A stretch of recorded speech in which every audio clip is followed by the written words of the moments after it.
Nós vimos o apóstolo Paulo.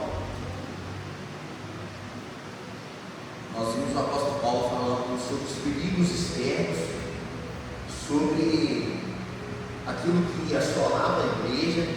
A gente sabe também que naquele contexto na qual ele faz aquela carta, o nosso querido apóstolo Paulo, ele está preso, provavelmente em coma, né? Não sabemos se vai ser julgado, se vai continuar vivo, se vai estar morto depois de um tempo. E ali ele faz essa carta com muita alegria, né? Um paradoxo, né? Porque a gente vê um homem preso, atribulado, com luta, dificuldade, mas a sua carta aos irmãos em Filipos é uma carta alegre. E ali já no primeiro capítulo a gente já começa a entender o que ele quer trazer para os irmãos. Por quê? Nós falamos um pouquinho semana passada que o contexto daquela época que aquela igreja vivia, o que estava acontecendo com ela, é um dos maiores, ou talvez entre eles, os maiores problemas que uma igreja pode ter, que é a divisão, a falta de unidade.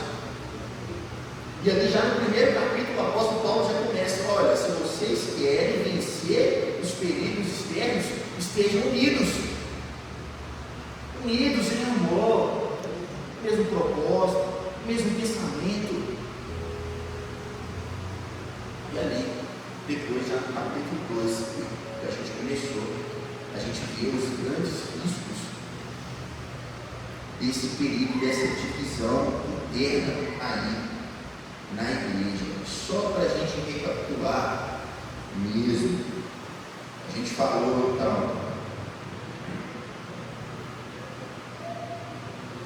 que ali do verso 1 ao verso 5 há duas verdades fundamentais sobre a igreja. Que primeiro, a unidade espiritual da igreja é produzida por Deus. A unidade espiritual da igreja precisa ser preservada com diligência.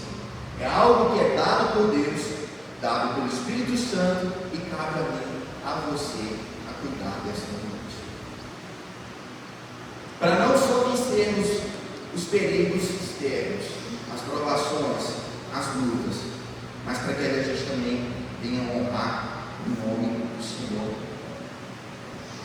E ali a gente viu, no capítulo 2, a partir do verso 1, o apóstolo Paulo falando sobre a exaltação em Cristo. Olha lá, portanto, se há algum conforto em Cristo, se há alguma consolação de amor, se há alguma comunhão do Espírito, se há alguns entranháveis afetos e compaixões, verso 2: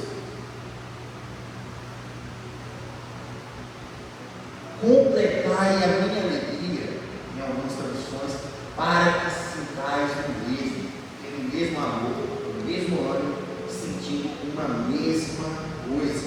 Então ele fala sobre a exaltação em Cristo, consolação de amor. Ele fala também sobre a comunhão do Espírito, entranhas de afeto e misericórdia, que tudo isso são alicerces da unidade cristã. Se não há isso aqui numa igreja, ela não consegue subsistir. Ela não consegue vencer, seja perigo externo, provação, luta, e muito menos internamente. A gente vai ver isso no decorrer do capítulo. Depois ali a gente vê o imperativo da unidade de pensamento, a disposição de ter o mesmo pensamento, unidade nos relacionamentos, ter o mesmo amor, significa agir com o mesmo cuidado sacrificial, um cuidando do outro, um amando o outro, com o mesmo cuidado sacrificial, unidade espiritual, unidos de alma, descreve corações alinhados no propósito do Evangelho, e unidade de sentimento. E aí a gente viu também, a partir do verso 3, os perigos contra essa unidade. A gente viu que havia naquela igreja ali, sabe o que? Partidarismo. Havia grupos. Olha, esse grupo aqui pensa de certa forma, esse outro grupo aqui pensa dessa outra forma. Ó, eu estou com esse grupo, grupo B. Não, eu estou com esse grupo aqui, grupo A. E a gente viu o perigo que isso pode gerar. Porque no meio do partidarismo nasce também o egoísmo. Ele transforma preferências em trincheiras e opiniões em identidades. A minha opinião é o que importa. O que eu penso é o que importa. Aí a gente tem um pastor que traz ali uma visão, vamos trabalhar não, mas a gente conversou um pouquinho sobre isso semana passada. Eu não penso, não, desse jeito não dá. Vanglória. Haviam ali irmãos que buscavam reconhecimento próprio, outro perigo. Orgulho. Faziam o que faziam, trabalhavam ali na obra para auto se promover.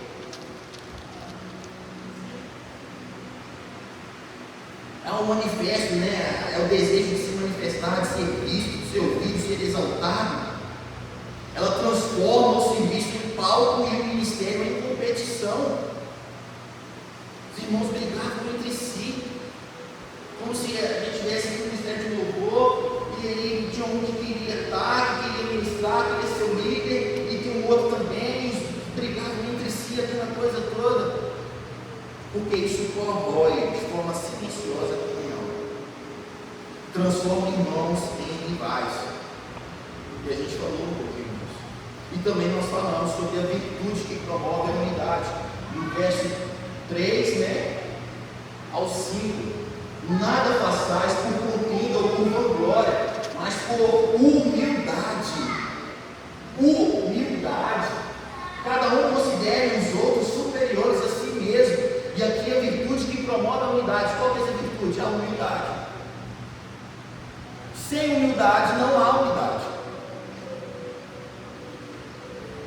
Sem humildade não há unidade. E como que ela se manifesta? Honrando o outro acima de si mesmo. Eu considerar o irmão maior do que eu.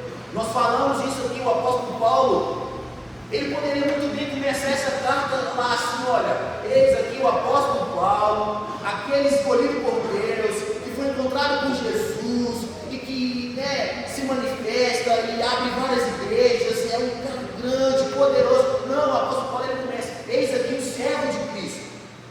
E servo ali, a palavra ali é traduzida para escravo. Ele se coloca no menor dos lugares, no menor da sociedade. Eis aqui um escravo que está falando com vocês, mas é um escravo de Cristo, obediente, humilde, servo. Ele não se intitula apóstolo, ele não se intitula pastor, ele não se intitula bispo, ele não se intitula líder de nada, ele se intitula servo, escravo. A humildade se manifesta honrando o outro acima de si, buscando o interesse do próximo e abrindo até mão de direitos em favor do amor.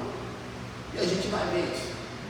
Porque nós vamos partir do verso 6, onde queremos o maior exemplo de tudo isso que nós estamos falando. E o maior exemplo que nós vamos falar é Cristo, partindo do verso 6. Então a unidade da igreja não é sustentada por estratégias humanas, mas pela verdade do Evangelho vivida em humildade. Foi o que a gente falou semana passada. Onde Cristo governa o coração, a pluralidade se transforma em riqueza, não em divisão. Então se tem um que pensa de uma forma, o outro pensa de outra forma, ou um tem um certo dom, um certo talento, essa pluralidade se junta e se torna uma coisa só. Isso é unidade, através da humildade. Isso só acontece quando Cristo governa o nosso coração. Se é algo que é dado por Deus, e preservar a unidade é preservar o testemunho do próprio Cristo no mundo. Então, se eu cuido dessa unidade, com humildade, com Cristo governando o meu coração, com o relacionamento com o Espírito Santo, porque é Ele que gera isso em mim, gera em você e gera na igreja, nós estamos honrando o próprio nome de Cristo. Agora, se é o contrário, nós não estamos honrando o nome de Cristo. Nós não estamos honrando o nome dele. Pelo contrário.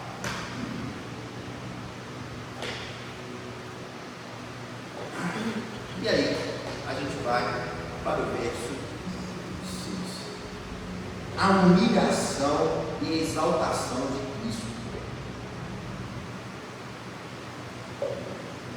Aqui nós temos uma doutrina que gera vida. Uma doutrina que gera vida. Só esse primeiro versículo, que, sendo em forma de Deus, não quer por usurpação ser igual a Deus. Paulo agora chega em Filipenses aqui no capítulo 2, a partir do verso 6, ao ápice da sua reflexão cristológica. Esse texto é reconhecido como o coração da cristologia paulina, um verdadeiro hino da igreja primitiva, no qual a glória eterna do Filho de Deus, sua humilhação voluntária e sua exaltação suprema são apresentadas de forma magistral. O apóstolo Paulo começou falando sobre o que estava acontecendo dentro da igreja. Ele começou falando sobre os perigos das divisões internas, dos partidarismos, daqueles que se posicionavam de um lado, se posicionavam de outro. E ele fala: olha, agora, como vocês preservam essa unidade que foi dada por Deus, é através da humildade. E agora vocês querem ver o maior exemplo? O maior exemplo de todos, eu vou apresentar para vocês. Eu vou apresentar o que esse homem fez. O que o nosso Deus fez. E ali, ele apresenta isso aos irmãos. Aqui é essencial perceber o contexto pastoral em que esse hino é apresentado. Paulo não escreve esse texto para satisfazer mera curiosidade teológica ou para construir um tratado abstrato sobre a pessoa de Cristo. Ele escreve para resolver um problema concreto de desunião na igreja. O problema não era falta de informação, mas excesso de orgulho. Era o problema que eles enfrentavam. Assim, Paulo ensina uma verdade fundamental, que além do conhecimento, da teologia, ela sempre deve estar conectada com a vida. Com a vida. Porque ela molda a ética, corrige as atitudes e orienta relacionamentos.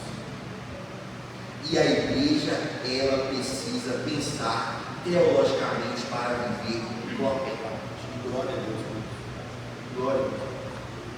Sabe?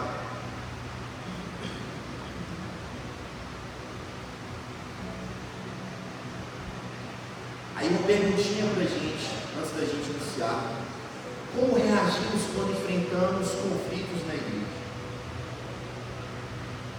Como que a gente reage? Buscamos estratégias humanas? Ou permitimos que a doutrina molde o nosso coração? Muitas vezes, como que nós reagimos? Qual que é a nossa resposta? A igreja de Filipos sofria ataques externos e tensões internas. E para enfrentar ambos, Paulo direciona o olhar da igreja para Cristo. Então a solução ali para a vanglória, o partidarismo e a ambição pessoal não está em técnicas de gestões, mas em contemplar, crer e imitar Cristo, humilhado e exaltado. Glória a Deus.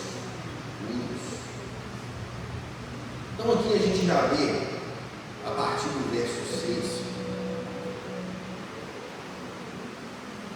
o apóstolo Paulo apresentando esse Cristo. Verso 20. O apóstolo Paulo ele começa a descrever a humilhação de Cristo como um movimento decente, voluntário e progressivo. São algumas verdades centrais aqui que são apresentadas. Qual é a primeira? Cristo, de forma voluntária, abriu mão dos seus direitos. É muito legal a gente pensar nisso, né? Porque Alguns dizem que talvez a maior humilhação que Jesus passou não foi ter morrido na cruz, mas foi ter se tornado um homem, ter abrido ali mão dos teus direitos como Deus, esvaziado de si mesmo e descido até a terra. Como pode um Deus, aquele que é o princípio, o início, o fim, aquele que estava desde o início, eterno, criador de todas as coisas, sustentador de todas as coisas, ele abriu mão dos seus direitos. Ele estava lá no céu sendo adorado eternamente, contemplado pelos teus anjos. Ele abriu mão de tudo e veio até nós, e veio até a terra. Eu não conheço outro Deus que tenha feito algo assim. Você conhece? Você conhece? Eu também não conheço. Também não conheço.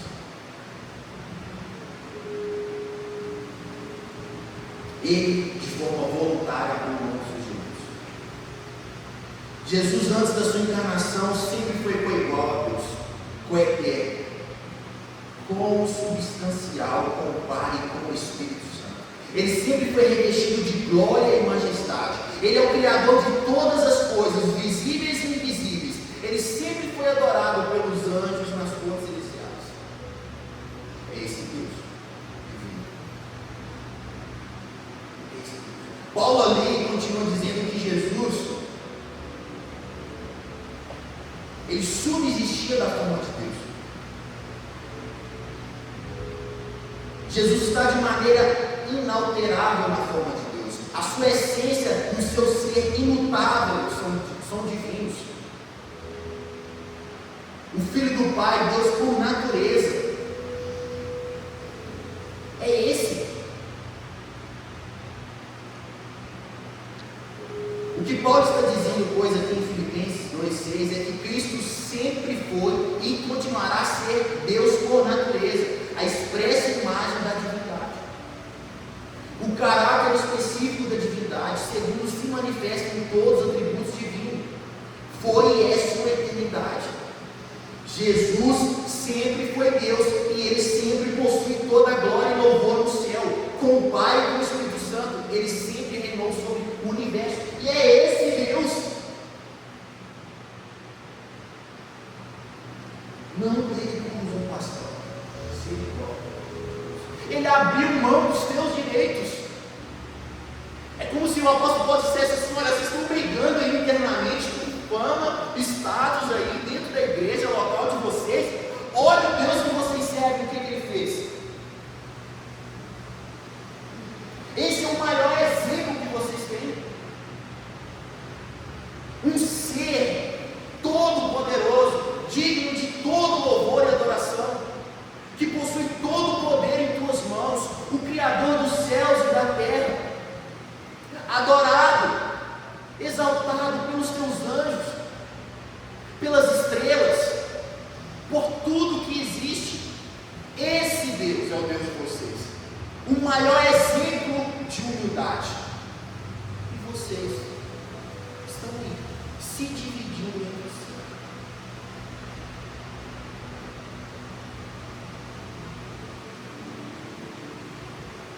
Ele não julgou com usurpação ser igual a Deus, ou seja, não considerou a sua igualdade com Deus como algo que deveria reter ali naquele momento.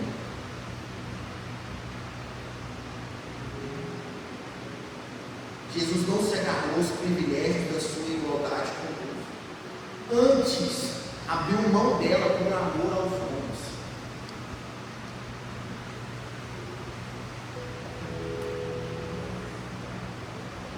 Jesus não pensou em si mesmo, ele pensou nos outros.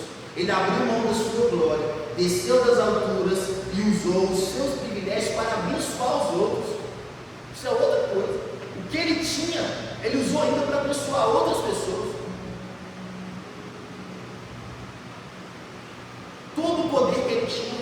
fatos. Tudo que ele tinha para fazer, ele fez em prol dos outros. Em prol dos outros. Vocês concordam? Amém? Amém?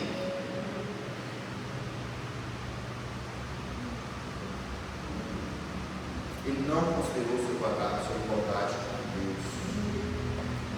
Não ficou retido de forma egoísta, mas usou seus privilégios para a auto-entrega. A gente pode até citar alguns contrastes, por exemplo, contrastes radicais mesmo. Com Adão, Lúcifer, olha para você ver, Adão tentou se elevar e caiu. Lúcifer tentou usurpar e foi lançado fora. Cristo, sendo Deus, desceu de forma voluntária. O orgulho sempre se manifesta quando usamos posição, dons ou autoridade para nos promover. Cristo nos ensina a usar privilégios para servir. Para servir. Então a gente tem que tomar muito cuidado. Porque o que a gente aprende aqui estudando é que o orgulho ele sempre se manifesta quando usamos posição, dons ou autoridade para nos promover. A gente até falou de alguns exemplos de alguns líderes bem conhecidos semana passada, né? A gente falou de algumas igrejas também,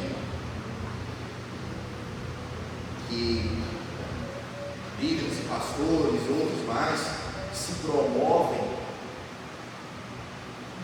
através das suas posições, através dos seus talentos,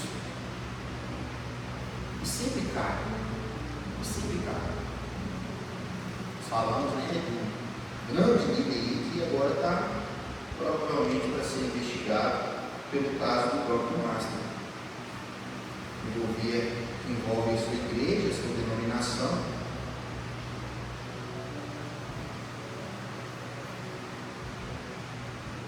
E aí, gerando todo o escândalo, né? Só um exemplo.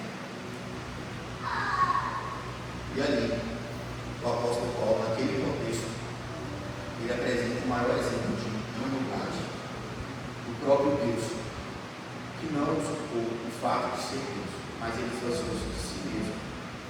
Todo poder que ele tinha, ele usou para servir.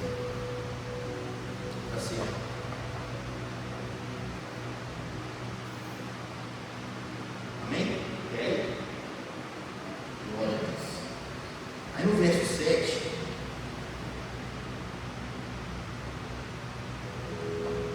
olha lá.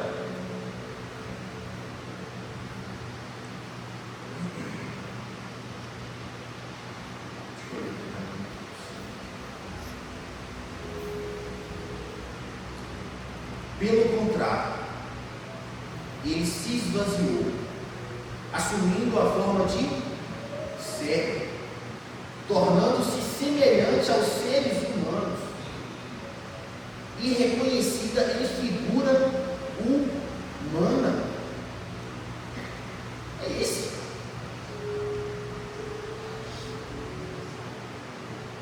Aqui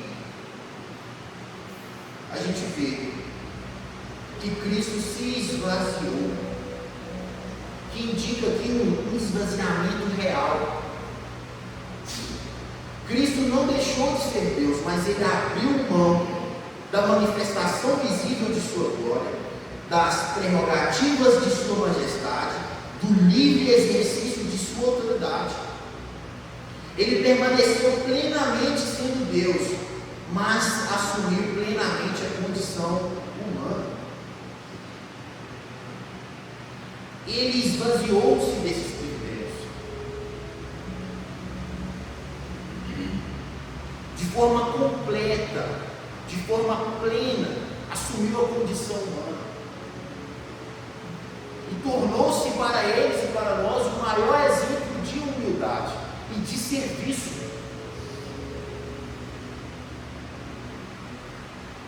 Um exemplo que não se importa com o título não se importa com o status, não se importa com o cargo, não se importa com fama, poder, autoridade. E tudo que ele tinha consigo, ele serviu.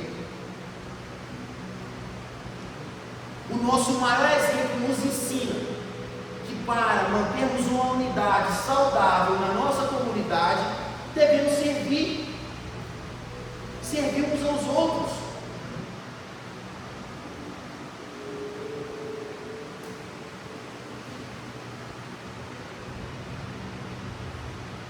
Muitas vezes queremos ser servidos, queremos estar ali diante de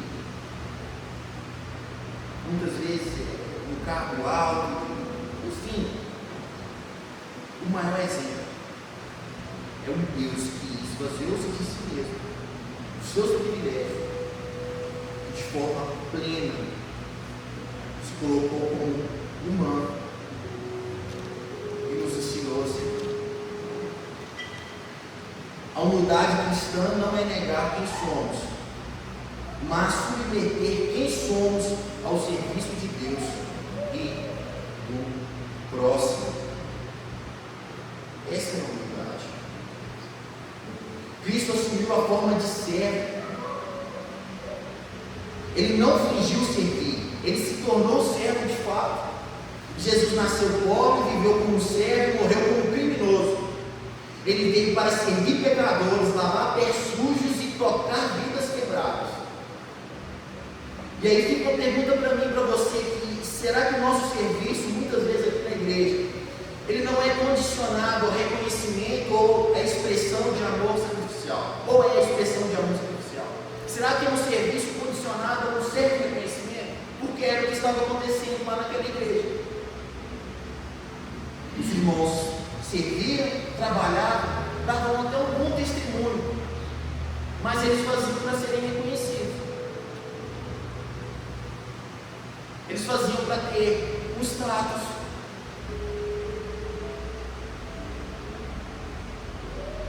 E será que muitas vezes em nós esse serviço não é condicionado a isso também? Ou, de forma correta, é a expressão de um amor sacrificial? Será que eu entendo mesmo o fato de servir? Será que eu entendo mesmo o fato do voluntariado, de ser um voluntário para o Senhor, de servir sem esperar nada em troca, de servir muitas vezes e não ser reconhecido, de servir muitas vezes e não receber um elogio, receber um elogio muitas vezes talvez do pastor, de uma liderança, dos presbíteros, dos diáconos, servir sem receber algo em troca.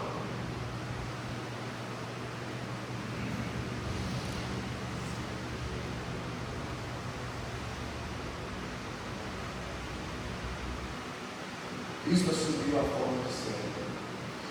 Cristo tornou-se semelhante aos homens. Jesus sentiu fome, dor, cansaço, tentação e sofrimento. Mas ele era Deus, mas ele era homem. Mas ele tinha todo o poder, mas ele esvaziou-se de si mesmo, dos seus privilégios, do que ele tinha e fez para servir.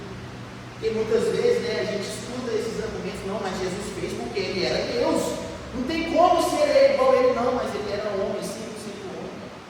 A mesma dor que você sente, ele sentiu. A mesma fome que você sente, ele sentiu. A mesma tristeza que você sentiu, que ele sentiu, você sente também. E eu ouso dizer ainda que ele sentiu muito mais. Muito e muito e muito mais do que nós.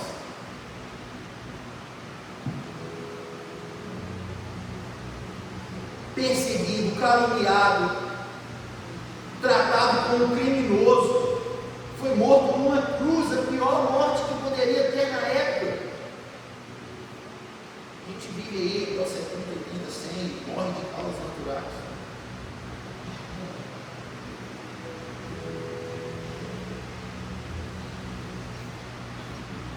Ele conhece, por exemplo, as nossas experiências, as nossas dores, porque ele viveu isso. Ele experimentou isso, porque ele se tornou semelhante aos homens. como Deus, como homem, ele serviu. E serviu de verdade. Então o apóstolo Paulo, nesse contexto aqui, ele apresenta somente este exemplo, o maior exemplo de todos. Ensinando para eles, olha, o maior exemplo que nós temos viveu e fez dessa forma. Nós aqui vivemos, estamos divididos, partidarismo, vanglória, orgulho, ego. E para a gente conseguir perseverar, seja contra os ataques externos, e para a gente ter uma comunidade forte internamente, é preciso a gente ter humildade. E esse é o maior exemplo. Esse é o maior exemplo. Verso 8.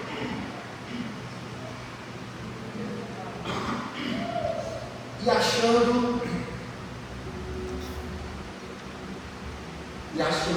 achado na forma que homem, humilhou-se a si mesmo, sendo obediente até a morte de cruz.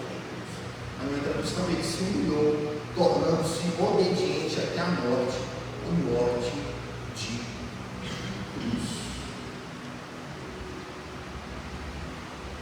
Cristo se humilhou até a morte de cruz.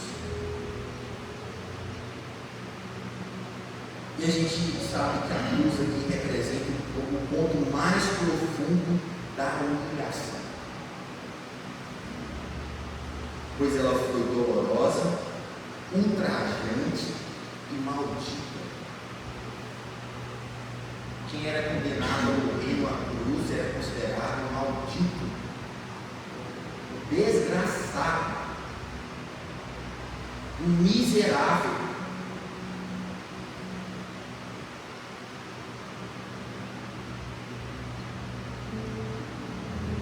Cristo ali, ele não morreu por acidente nem por fraqueza.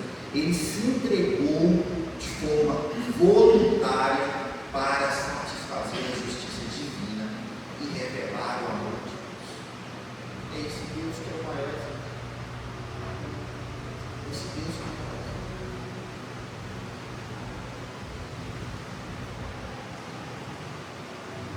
Às vezes, quando a gente fala sobre obediência,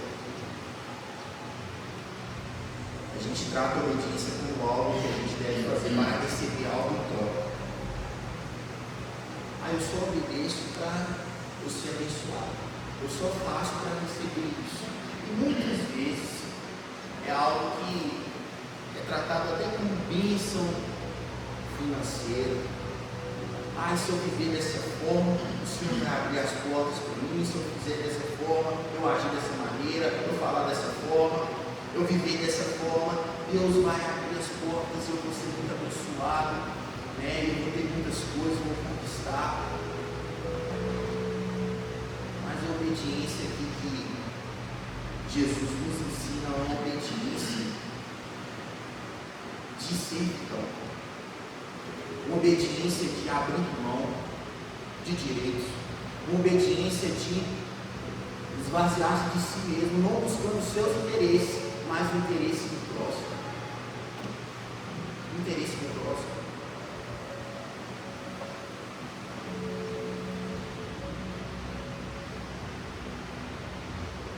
Se vocês concordam comigo, sim? Amém? Até aí?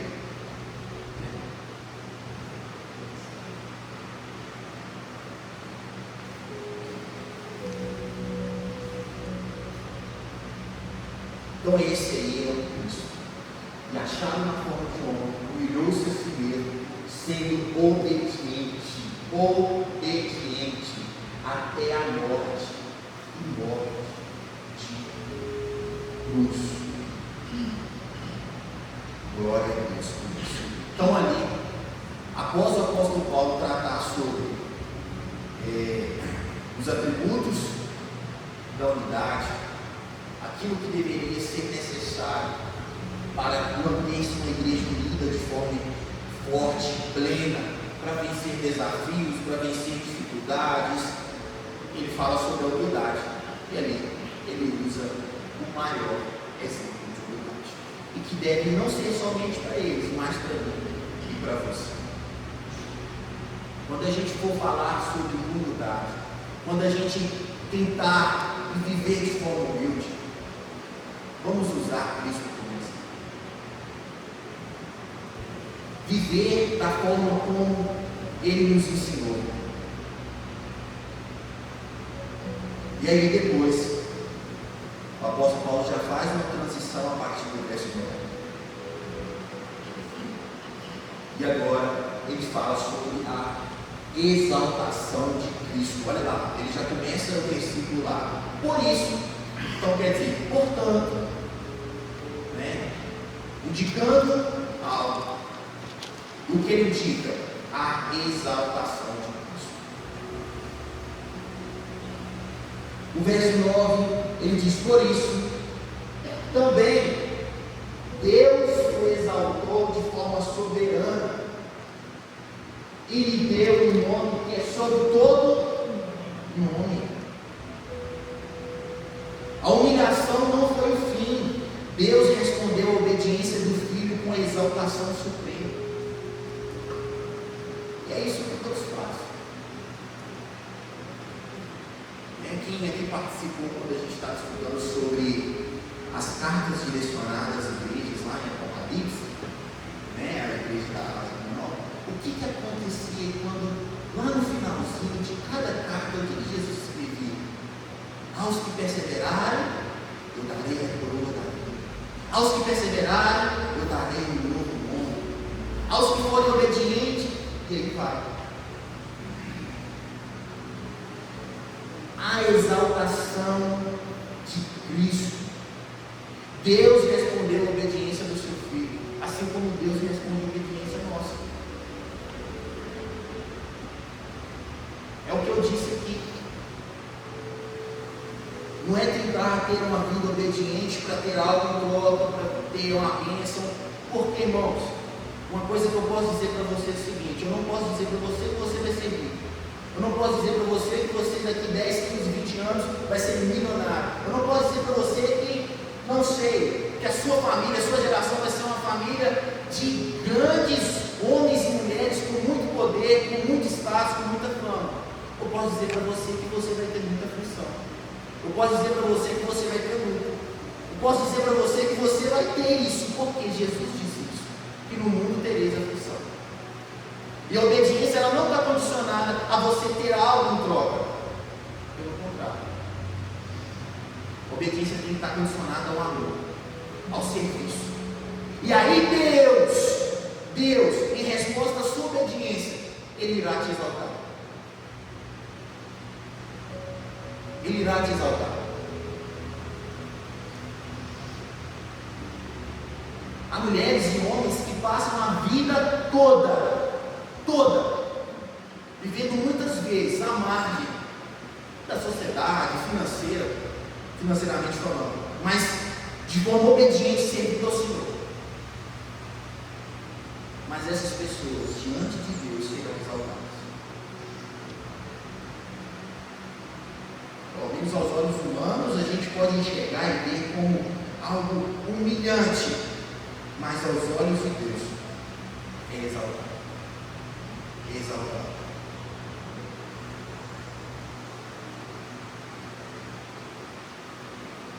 Deus exaltou aquele que se humilhou. O princípio é claro.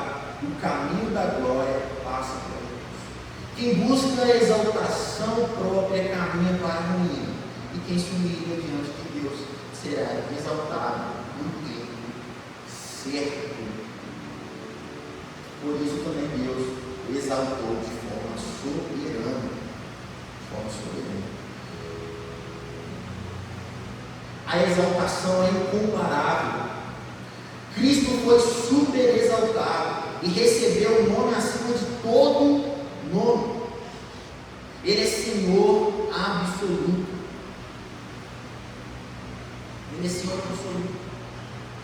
Verso 10.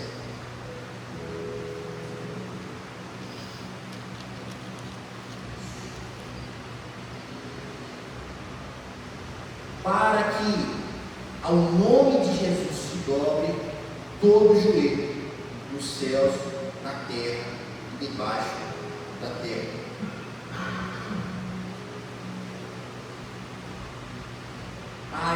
adoração exige rendição universal. Todo joelho se dobrará nos céus, na terra e debaixo da terra.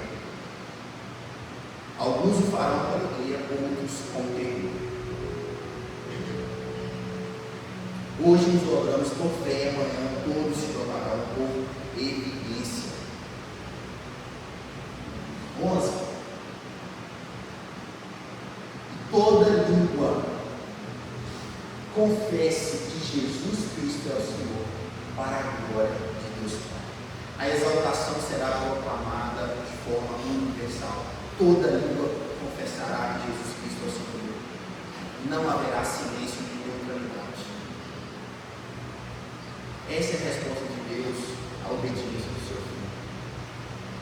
Ele foi humilhado, escorraçado, abriu mão dos seus direitos, não usurpou ser igual a Deus, se humilhou de uma forma extrema, serviu. Tudo que ele podia fazer foi pensando no próximo. E morreu sendo obediente.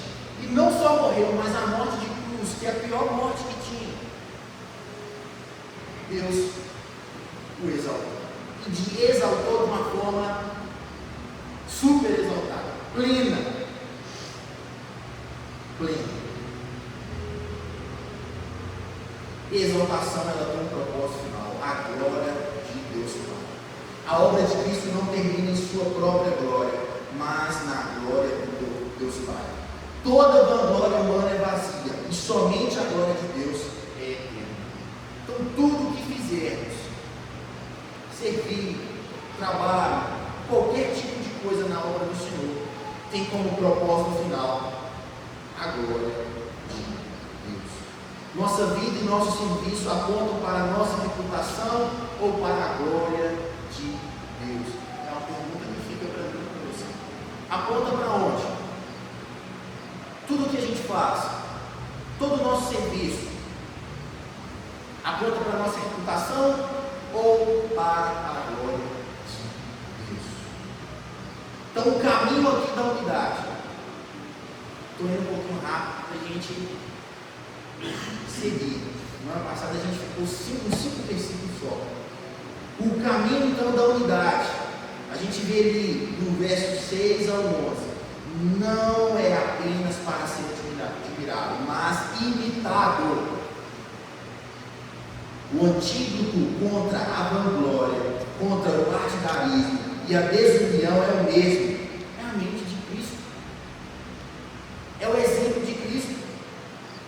A igreja que contempla Cristo humilhado e exaltado aprende a viver em unidade, serviço e unidade para a glória de Deus Pai. Então a igreja que contempla Cristo humilhado e exaltado aprende a viver em humildade. Por quê? Constrange. Tem que constranger.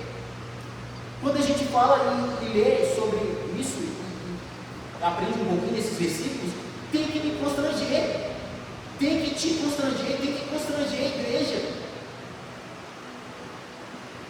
Não cabe em nenhum lugar onde deve haver união, comunhão, onde o nosso maior exemplo é Cristo, que é o nosso Deus, um Deus que abriu mão dos seus privilégios, veio até nós, e tudo que ele fez foi pensando no próximo em amor. O que eu fazia aqui na igreja é ser voltado para mim, ser voltado para os meus próprios desejos, anseios, para o meu próprio ego, para a minha própria vanglória. Não pode, não deve ser. Devemos aprender com o Cristo humilhado e também com o Cristo exaltado a viver em humildade, serviço e unidade. E tudo isso que a gente for fazer em vida é para a glória de Deus. Para a glória de Deus. Amém? Alguém quer comentar alguma coisa?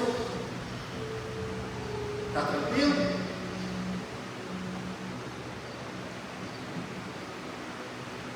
Beleza.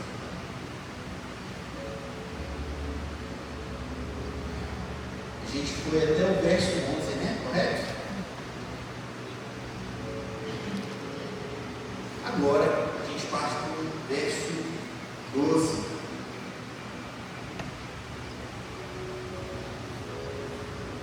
A salvação, uma dádiva a ser desenvolvida. Bacana. O apóstolo Paulo agora, após apresentar o hino, a gente fala hino cristológico, de Filipenses 2, 6 a 11, Paulo não muda de assunto, mas aprofunda a sua aplicação pastoral.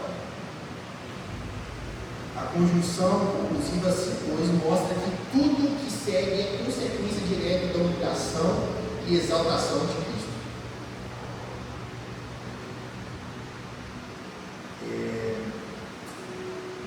Paulo escreve como pastor, antes de exortar, chama os filipenses de amados, revelando afeto, vínculo e responsabilidade espiritual. Ele sabia que a obediência cristã floresce melhor em solo regado pelo amor. O problema em Filipos não eram heresias doutrinárias, mas desarmonia relacional produzida pelo egoísmo e pela vanglória. Ele falou lá no verso 3 e 4. Por isso, depois de mostrar o exemplo supremo de Cristo, Paulo chama a igreja agora a um posicionamento prático. Agora ele vai chamar a igreja a um posicionamento prático. E aí até uma perguntinha para a gente, como forma inicial. A nossa compreensão da obra de Cristo tem produzido mudanças concretas em nossa maneira de viver juntos como igreja. A nossa compreensão da obra de Cristo tem produzido mudanças concretas em nossa maneira de viver juntos como igreja. Será que o que nós cantamos aqui muitas vezes no Ministério, o que nós pregamos ou o que nós falamos aqui, tem mudado algo de fato no nosso relacionamento como igreja? Será que somos cada vez mais uma igreja unida? Será que somos cada vez mais uma igreja com a mesma visão? Será que cada vez mais somos uma igreja com o mesmo propósito? Com um coração alinhado? Ou muitas vezes eu aqui, como Caleb, estou servindo os meus próprios interesses, me colocando num lugar onde que eu vou fazer para eu ser reconhecido. Verso 2. De sorte que, meus amados, olha aí, assim como sempre obedeceste, não só na minha presença, mas muito mais agora na minha ausência, assim também operai a vossa salvação com temor e tremor. Eu vou ler a minha tradução. Assim, meus amados, como vocês sempre obedeceram, não só na minha presença, porém muito mais agora na minha ausência, desenvolvam a salvação com o que? Temor e tremor. Coisa maravilhosa. Desenvolver a salvação com temor e tremor. Então aqui a gente vai destacar algumas coisas. Primeiro ponto é que a salvação ela é recebida. A salvação não é conquista humana, mas é um presente gracioso de Deus. Primeira coisa. Quando Paulo diz desenvolver a vossa salvação, não afirma que a salvação seja fruto de mérito, mas algo que já é possuído. Ela é nossa porque foi comprada por Cristo e não foi dada, gratuitamente. E nos foi dada gratuitamente. Então é algo que nos foi dado de forma gratuita. Não é algo que a gente possuiu. Não é algo como eu vou fazer para receber. É eu já recebi. Quando o apóstolo Paulo usa esse termo, desenvolvam, ele não disse assim, obtenham. Ele disse ali, obtenham. Ele disse ali, possuam. Possua a salvação. Ele disse, não, ele disse, desenvolva a salvação. Por quê? É algo que já temos dado. É algo que o Senhor te deu. Com um preço muito alto. Preço muito alto. O Senhor te tirou lá do império das trevas, transportou você para o reino da luz. Ele te tirou lá do pecado, te trouxe para a santidade. Ele te escolheu, te cuidou, te colocou aqui. Graça. A salvação é verdade. Ela não foi comprada por prata nem por ouro, mas pelo precioso sangue de Cristo. Não é troféu de esforço humano, mas fruto exclusivo da graça de Deus. E a salvação, ela pertence àquele que é crente, ao crente.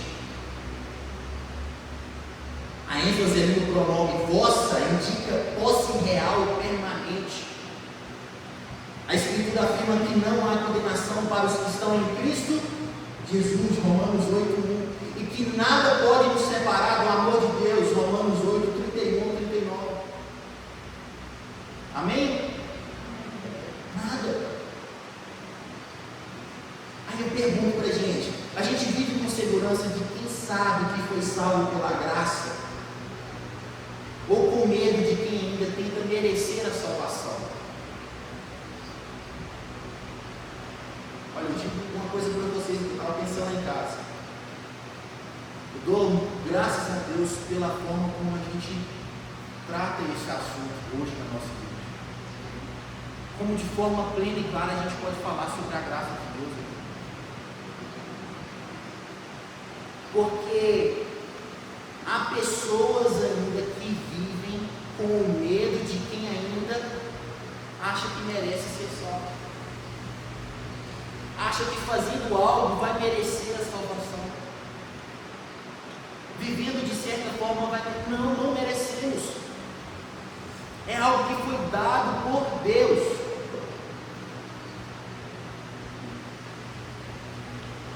E será que eu e você, a gente vive com essa segurança de quem foi salvo pela graça? Ou com medo de quem ainda tenta merecer a salvação? Se eu fizer isso, poxa, deixa eu fazer isso. Meu Deus, não sei o que eu vou fazer, não vou fazer, e aí eu vou perder minha salvação. Aí meu nome vai sair do livro da vida. Meu nome está no livro da vida. Irmãos, o livro nem aberto ele pode ser. Seu nome já está escrito lá. Amém? Você crê nisso? Ele vai ser aberto lá no final. Quando Jesus vier para julgar as nações, ele já foi escrito. E eu creio que o seu e o meu nome está lá. Não é algo que eu olhei, fiz aquilo ali, aconteceu e meu Deus, tirou meu nome. Abriu o livro só para tirar o meu nome. Ou não, eu vou fazer ali e Deus vai abrir o livro ali para colocar o meu nome agora, que ele não está.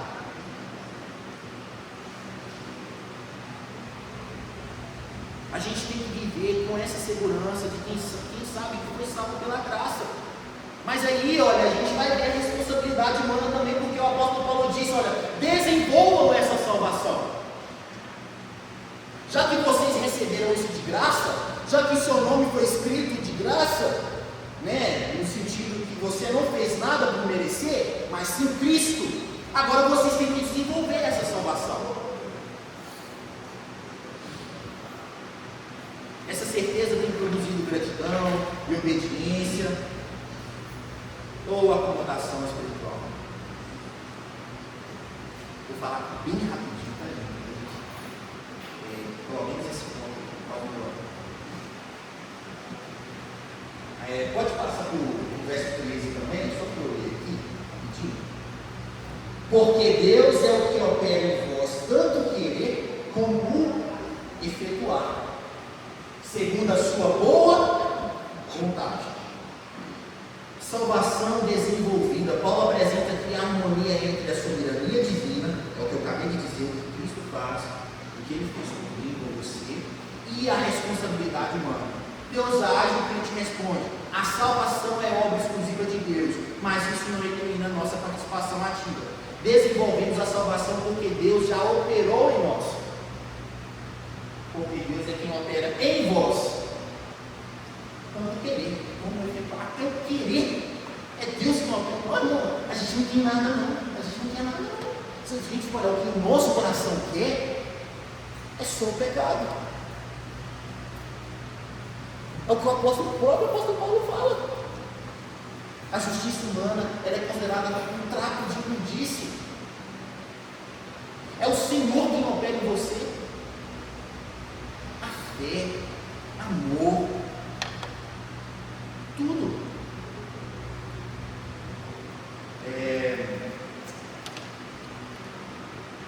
E a gente tem que entender que essa graça não pode ser uma desculpa para a passividade, mas um estímulo para a diligência.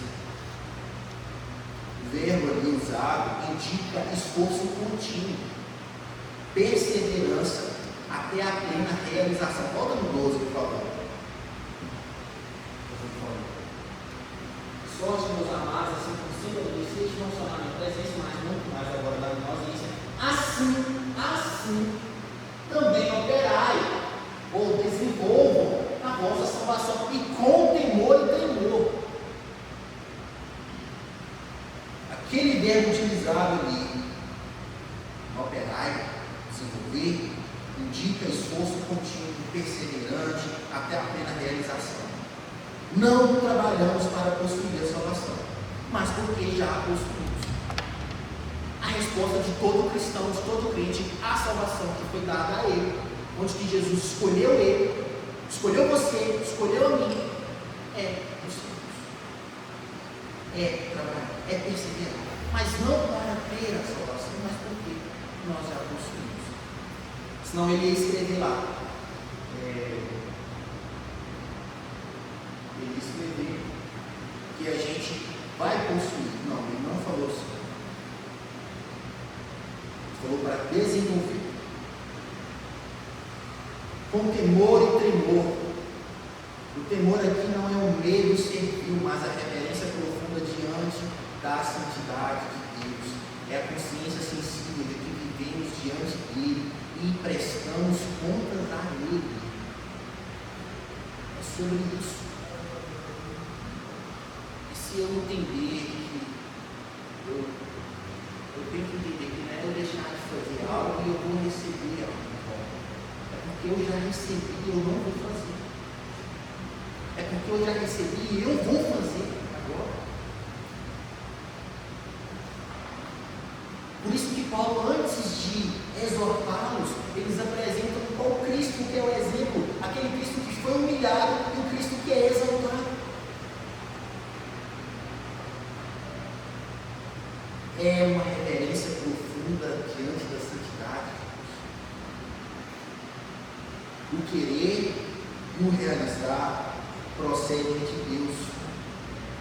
Deus não apenas nos dá ordens, mas Ele produz em nós o desejo e a capacidade de obedecer. O Espírito Santo realiza aquilo que a lei jamais poderia realizar. Pode passar para 3. Porque Deus é o que opera em nós, tanto o querer como o efetuar, tanto a vontade de obedecer, quanto a capacidade de obedecer, tanto a vontade de servir, quanto a capacidade de servir, tanto a vontade de amar, quanto a capacidade de amar, segundo a sua boa vontade. O próprio Senhor. Ele não apenas dá ordens, mas ele produz em nós o desejo e a capacidade. O Espírito Santo realiza aquilo que a lei jamais poderia realizar.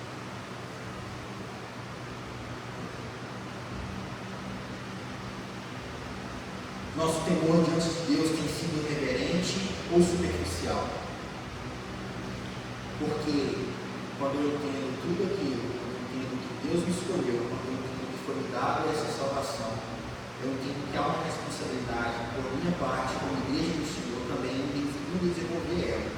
Desenvolver ela porque eu já tenho ela, porque eu já fui amado. Então eu vou amar, eu vou servir, eu vou cuidar, eu vou esvaziar de mim mesmo, eu vou ser humilde, eu vou viver em santidade. Por quê? Não para conquistar algo, mas porque já tenho algo, que é a salvação. Porque a vida cristã exige esforço dependente, não ativismo orgulhoso e nem passividade preguiçosa. Quanto mais compreendemos a graça, mais humildes e obedientes nos tornamos.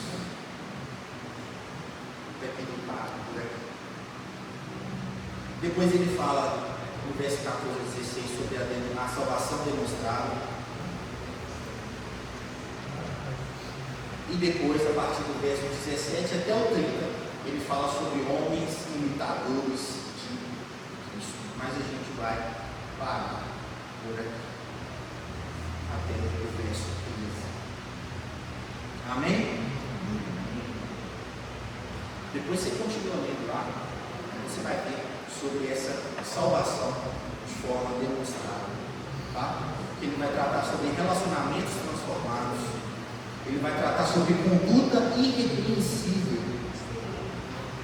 A salvação demonstrada, ela vai gerar o quê? Conduta irrepreensível, sabe?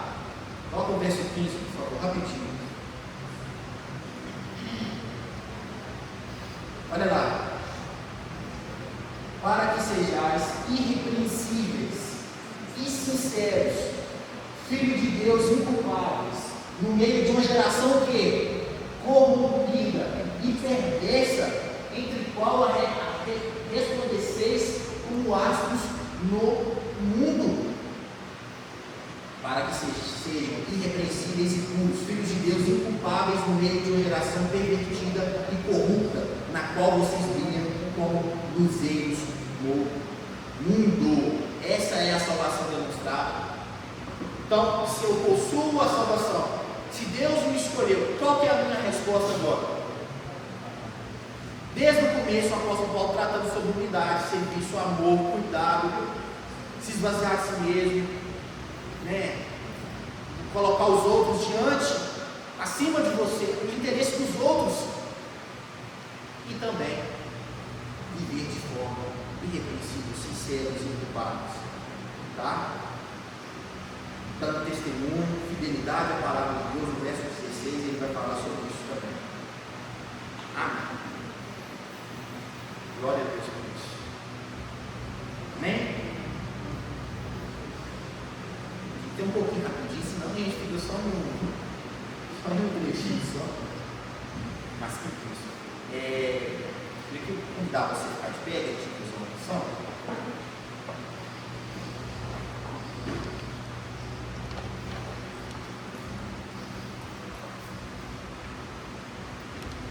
A gente aprende que a salvação recebida pela graça de Deus precisa ser desenvolvida com reverência e demonstrada com fidelidade. Uma igreja que compreende a cruz viverá em unidade, santidade e missão. Tudo isso para a glória de Deus. Amém? Senhor meu Deus, meu Pai, nós agradecemos ao Senhor. Agradeço por essa palavra, de uma forma muito especial, ela possa permanecer no meu coração, no nosso coração, no coração de toda a igreja. De forma bem rápida, nós aprendemos aqui que o Senhor é quem nos dá a salvação. O Senhor é quem opera em nós o querer e a capacidade também de viver como servos do Senhor, colocando os interesses dos irmãos, da minha comunidade acima de mim mesmo. Não pode caber em mim, não pode caber em nós ego, vanglória, e muito menos dentro de uma comunidade de partidarismo, que possamos viver com o mesmo pensamento, com a mesma visão e com os nossos corações alinhados com o coração também do Senhor Jesus, e de uma forma muito especial, que a gente possa viver e expressar isso de forma plena, através do nosso modo de agir, do nosso modo de falar, do nosso modo de amar, do nosso modo de viver, para a honra e para a glória do Senhor, e sendo fiel à sua palavra até o fim, em nome de Jesus. Amém e amém. Amém. Pode sentar. Glória a Deus. Amém. À noite nós estaremos aqui no grande culto de adoração ao Senhor. Amém. A gente vai estar recebendo aqui a pregadora Zênia, para cantar, assim, sabe, a palavra, isso assim, maravilhoso da parte do Senhor. Vai estar pregando a nossa pregadora, tá bom? Toda a igreja, convide seus amigos, sua família, e vem para cá. O estudo foi bom para você? Foi ótimo? Que bênção, né? Essas verdades, né, assim que a gente conhece Jesus, né? Elas são implantadas no nosso coração cada vez que a gente ouve, a gente vai fortalecendo isso, né? Você vê que você é resultado de quem Cristo é e do que Cristo fez. Parte da redenção, da justificação, parte da expiação aqui, não é? A expiação da culpa ali na cruz do Calvário. Você pega o ato da regeneração pelo Espírito Santo, você vê que tudo é obra deles. Tudo. Aí você pega esse texto que foi lido aqui, a gente tem que zelar dessa salvação, que pela graça de Deus, ela foi te ofertada. Não é mérito seu, não é força sua. O Evangelho é tão lindo, que Jesus fez é tão especial, que Jesus tirou tudo aquilo que podia dizer alguma coisa do nosso ego. De que alguém pudesse bater no peito e falar: "Oh, Senhor, claro, eu sei que o Senhor foi na cruz do Calvário, mas se não fosse eu", não conhece se não fosse eu. É Ele. Eu dou respostas ao sacrifício dele. E você anda nessa salvação, né? Você anda, o amor, assim, cada vez mais vai aumentando pelo Senhor, e isso é graça, é vontade dele. A gente vai vivendo uma vida assim, de tanta gratidão, que a gente olha e diga: eu só sou quem sou porque Cristo me fez ser. Glória a Deus. Porque Cristo me fez ser. Se não fosse Ele, nada feito. Amém? Sabendo disso, o que o nosso coração faz? Salta de gratidão, de alegria. E a partir daí, a gente quer viver nos pés dele, agradando a ele, louvando, bendizendo, pensamentos, né? Tendo a mente de Cristo, atitudes assim que representam Jesus, porque Jesus fez tudo isso, né? Nos arrancou o império das trevas e nos transportou para o reino da sua luz, para sermos representantes dele. Luz, sal da terra, que coisa boa, né, presbítero? Vamos colocar de pé, vamos agradecer a Deus por essa escola. À noite vamos estar aqui com muita alegria na presença do Senhor, adorando o Senhor na beleza da santidade. Pai, nós agradecemos ao Senhor por essa escola maravilhosa na presença do Senhor. Esta é a melhor escola do mundo, porque é a tua palavra, é a tua pessoa, é sobre o Senhor. E nós estamos aqui rendidos à beleza e à grandeza da santidade do Senhor, e queremos dar ao Senhor toda a honra, toda a glória, louvor e adoração, porque o Senhor é digno, é eternamente digno. Senhor, que toda a nossa casa, toda a nossa família também continue servindo ao Senhor, e aqueles que ainda não servem, que passem a servir ao Senhor com o coração diante do Senhor, e lhe pedimos, Senhor, que use cada um de nós para compartilhar do teu amor, para compartilhar da tua boa salvação, da tua bondade, da tua benignidade, e sabemos, Senhor, que enquanto proclamamos a tua palavra, é o Senhor quem faz a obra, é o Senhor quem opera com poder e glória, é o Senhor quem confirma com sinais, prodígios e maravilhas, é o Senhor quem age tremendamente. Muito obrigado pelo privilégio, pela honra de servir ao Senhor para a glória do teu nome. Desde já consagramos o culto de adoração e celebração ao Senhor nesta noite, e lhe pedimos que faça maravilhas para a glória do teu nome. Amém. Vamos cumprimentar uns aos outros, vamos na bênção do Senhor.